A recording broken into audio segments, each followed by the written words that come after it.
সেই চ্যানেলের ভিডিওতে ভিউজ আসে না, বরং সেই চ্যানেলের সবচেয়ে বড় সমস্যা হলো সেই চ্যানেলে 100-200 ইভেন অনেক সময় কয়েক হাজার ভিউজ তো চলে আসে, কিন্তু সেটা কিছুদিন না যেতেই হঠাৎ করে ভিউজ আসা বন্ধ হয়ে যায়। এখন সেখানে তুমি কি এমন ভুল করছো যার কারণে তোমার ভিডিও আপলোডের 5-6 দিনের মাথায় সেই ভিডিওতে ভিউজ আসা বন্ধ হয়ে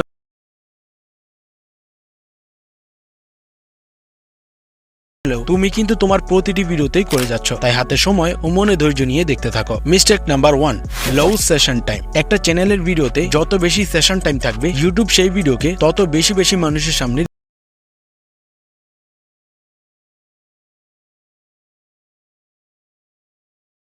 ফর এক্সাম্পল, ধরো তুমি অনেক পরিশ্রম ও অনেক সময় দিয়ে একটি শর্ট ভিডিও তৈরি করেছো, যেটা এডিটিং, ভয়েস ওভার আসলেই অনেক সুন্দর হয়েছে এবং তুমি সেটা ইউটিউবে আপলোড করার সাথে সাথেই সেটাতে প্রচুর পরিমাণ ভিউজও চলে এসেছে। এখন তোমার যেহেতু একটা অন্যান্য ভিডিওগুলোকেও পছন্দ করে, অধিকাংশ মানুষ শুধুমাত্র তোমার চ্যানেলে ওই নির্দিষ্ট ভিডিওটাই দেখে আর অন্যান্য রিকমেন্ড করা ভিডিওগুলো না দেখে, তাহলে সেটা মানুষ হোক কিংবা অ্যালগরিদম, যে কেউই সহজে এটা বুঝতে পারবে যে ওই চ্যানেলটি নিশ্চয়ই তার ভিডিওতে এমন কিছু মিস ইনফরমেশন দিচ্ছে যার কারণে অধিকাংশ যার ফলে সে ধীরে ধীরে তোমার ভিডিওর ইমপ্রেশন মানুষের সামনে পাঠানো বন্ধ করে দেয়। আর সেই কারণেই তুমি তোমার ভিউজের মধ্যে এরকম একটা স্ট্রেট লাইন দেখতে পাও। এখন এইটার মাধ্যমে তোমার অন্যান্য ভিডিও দেখতে আগ্রহী না করে, তাহলে ইউটিউব একটা সময় পর তোমার সেই ভিডিওর ইমপ্রেশন দেওয়া বন্ধ করে দিবে। আর এটাকেই বলে অডিয়েন্স সেশন টাইম। একটা চ্যানেল তার একাধিক ভিডিওর মাধ্যমে একজন অডিয়েন্সকে কত সময় ইউটিউবের প্ল্যাটফর্মে ধরে রাখতে পারছে, সেই সময়টাকেই বলা হয় অডিয়েন্স সেশন টাইম। এটা যদি তুমি বাড়াতে পারো, তাহলে অ্যালগরিদম কখনোই তোমার একটা ভিডিওতে হঠাৎ ভিউজ দেওয়া বন্ধ করবে না, আর তোমার ভিডিওতে কন্টিনিউয়াস ভিউজ আসবে।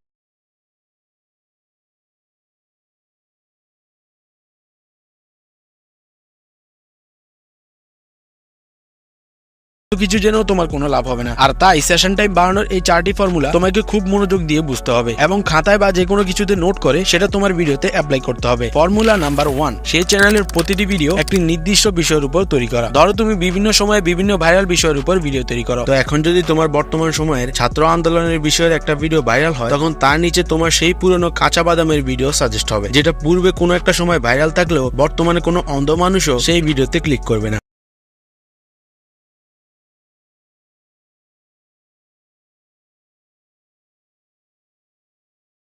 একটা নির্দিষ্ট বিষয়ের উপর ট্রেন্ডিং ভিডিও বানানো উচিত, অথবা একটা নির্দিষ্ট ক্যাটাগরির উপর থেকে ভিডিও বানানো উচিত। ফর্মুলা নাম্বার 2, পর্ব, সিরিজ বা পার্ট ভিডিও। তুমি চাইলে ইন্ডিয়ান ইউটিউবার মাঙ্কি ম্যাজিকের মতো 100 ডেজ ব্লগ চ্যালেঞ্জ নিতে পারো, অথবা অঙ্কিতের মতো 75 ডে হার্ট চ্যালেঞ্জ নিতে পারো। এই ধরনের ভিডিওগুলোর মাধ্যমে তুমি খুব দ্রুতই অডিয়েন্সদের সামনে একটি পরিচিত মুখ হয়ে উঠতে পারবে এবং মানুষ তোমার প্রতিটা ভিডিওকেই একটা চ্যালেঞ্জ হিসেবে নেবে এবং একটার পর একটা ভিডিও দেখতেই থাকবে, যার ফলে তোমার শুধু সেশন টাইমই বাড়বে না, বরং তোমার চ্যানেলের প্রতিটি ভিডিও স্বাভাবিকের চেয়ে অতিরিক্ত দর্শকদের সামনে সাজেস্ট হতেই থাকবে।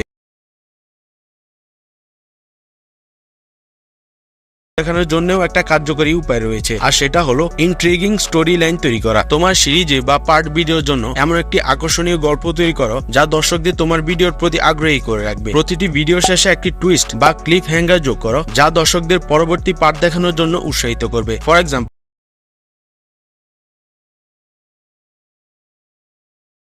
ফর্মুলা নাম্বার 3, সঠিক দৈর্ঘ্যের শর্ট ভিডিও তৈরি করা। তুমি হয়তো খেয়াল করে থাকবে অনেক বড় বড় শর্ট ক্রিয়েটর রয়েছে যারা তাদের শর্ট ভিডিও 1 মিনিটে তৈরি করে, আবার অনেক বড় বড় শর্ট ক্রিয়েটর রয়েছে যারা তাদের শর্ট ভিডিও 15 সেকেন্ডেরও কম সময়ে তৈরি করে। এখন এগুলি দেখার পর তোমার আসলে কি করা উচিত? এখানে এমন কিছু ক্যাটাগরি ভিডিও রয়েছে যেগুলির জন্য 1 মিনিটের শর্ট ভিডিও তৈরি করা উচিত, আবার এমন কিছু ক্যাটাগরি ভিডিও রয়েছে যেগুলির জন্য শর্ট ভিডিও তৈরি করলে তোমাকে 15 সেকেন্ডের কমই তৈরি করা উচিত। এখন এক্স্যাক্টলি কত সেকেন্ডের শর্ট ভিডিও অ্যালগরিদম বেশি পছন্দ করে ও বেশি মানুষের সামনে সাজেস্ট করে, কোন ক্যাটাগরি অনুযায়ী তোমাকে কত সেকেন্ডের শর্ট ভিডিও তৈরি করা উচিত, সেটা আমি এই ভিডিওতে একদম ডিটেলসে বুঝিয়ে দিয়েছি। তাই ডেসক্রিপশন অথবা পিন কমেন্টে লিংক দেওয়া রয়েছে, এই ভিডিওটা শেষ করে সেটা অবশ্যই দেখে নিবে। ফর্মুলা নাম্বার 4, দর্শকদের সাথে যোগাযোগ রাখো এবং তাদের কমেন্টের উত্তর দাও। তাদেরকে কমিউনিটি পোস্টের মাধ্যমে বা ভিডিওর মাধ্যমে জানাও যে তোমার নতুন ভিডিও কবে আসতে চলেছে। তা যদি কোনো সমস্যায় পড়ে, তাহলে তারা যাতে তোমার সাথে যোগাযোগ করতে পারে সেই ব্যবস্থা রাখো। ধরো তুমি একটি রান্নার ভিডিও তৈরি করেছো, যেখানে তুমি সেই ভিডিওর মধ্যে বিরিয়ানিতে এমন একটা সিক্রেট রেসিপি দিয়েছো যেটা জানার জন্য একজন অডিয়েন্স সেই ভিডিওতে কমেন্ট করেছে, তখন তুমি চাইলে তাকে সেই কমেন্টের মাধ্যমে অথবা পার্সোনালি তোমার কোনো ফেসবুক গ্রুপ